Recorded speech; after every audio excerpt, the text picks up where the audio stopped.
तो यही तस्वीर है जो देश की तकदीर को बदलने का भी काम करेगी।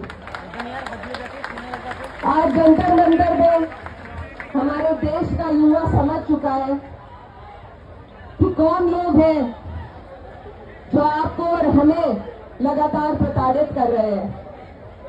एक मजहब की लड़ाई बिना मतलब के जारी रखते हैं ताकि हम अहम मुद्दों से भटक सके, ताकि हम शिक्षा, स्वास्थ्य, अपनी जरूरतों से भटक सके।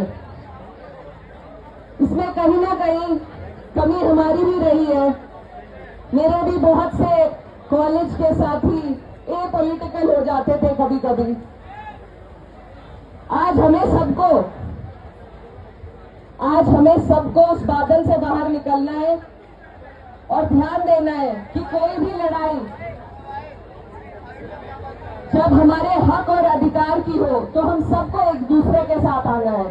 अगर मैं ये सोचूंगी कि मैं सिर्फ तब आवाज उठाऊंगी जब लड़ाई मेरी होगी, तो ये अहंकार में डूबे लोग इसी तरह आप पे हम पे राज करते रहेंगे।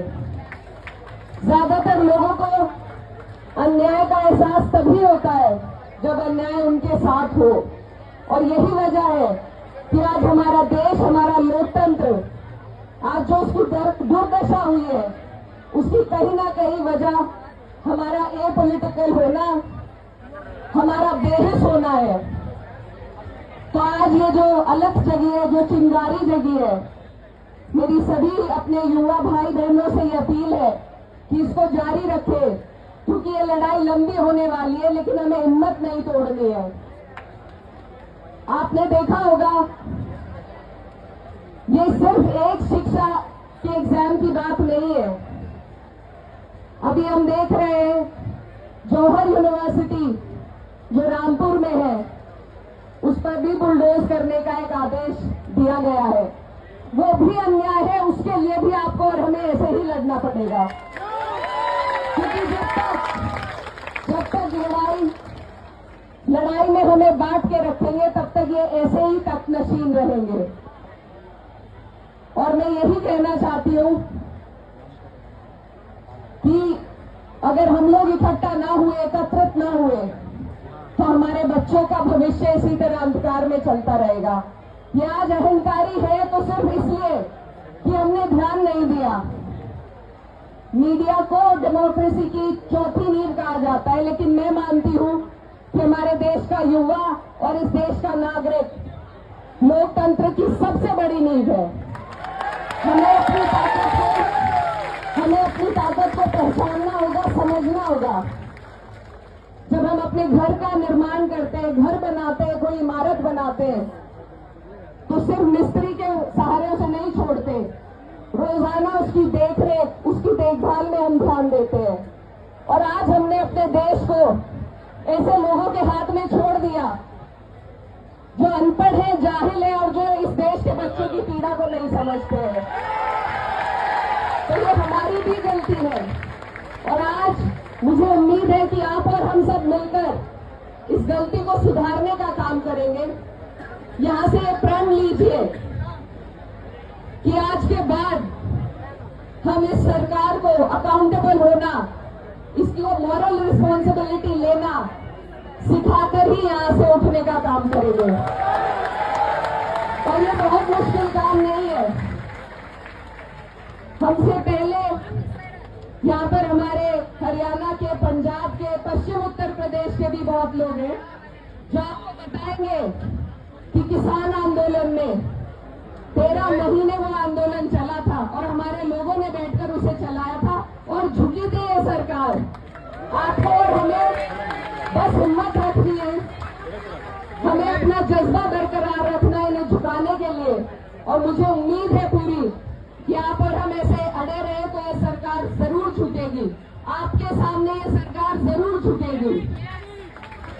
और मैं सरकार को सिर्फ यही कहना चाहती हूँ कि आपसे पहले जो सच यहाँ गद्दा नशीं था, तख्त नशीं था, उसको भी अपने खुदा होने पर इतना ही यकीन था, लेकिन अब सिंहासन खाली करना पड़ेगा क्योंकि जनता जाग चुकी है।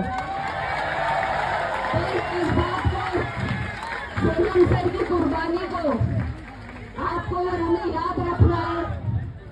साथ देना है।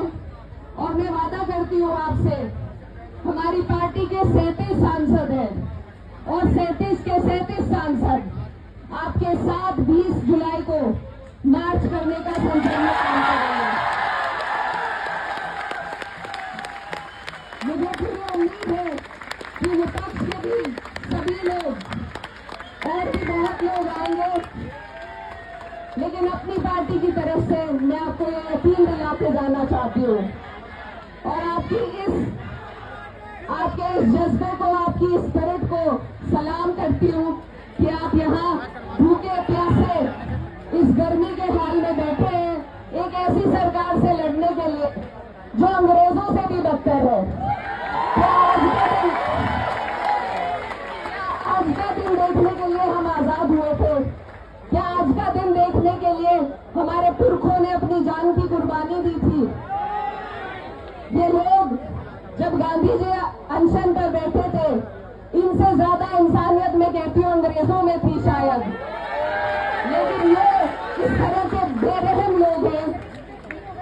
इनको जवाब देने का काम आपको और हमें मिलजुल कर करना है।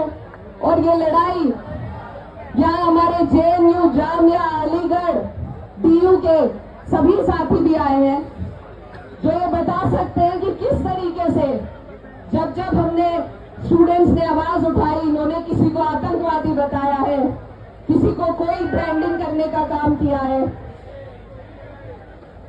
इन लोगों से लड़ने के लिए आज हमारे पास सिर्फ आप लोगों की ताकत है और आप अपनी ताकत को समझकर खड़े होइए, लड़िए इन आज के अंग्रेजों से, क्योंकि लड़े बिना हमें कुछ नहीं मिलने वाला।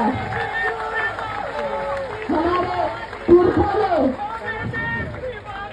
लगाया था और आज के अंग्रेजों को उनकी औकात दिखाने का काम आपको और हमें मिलकर के करना है।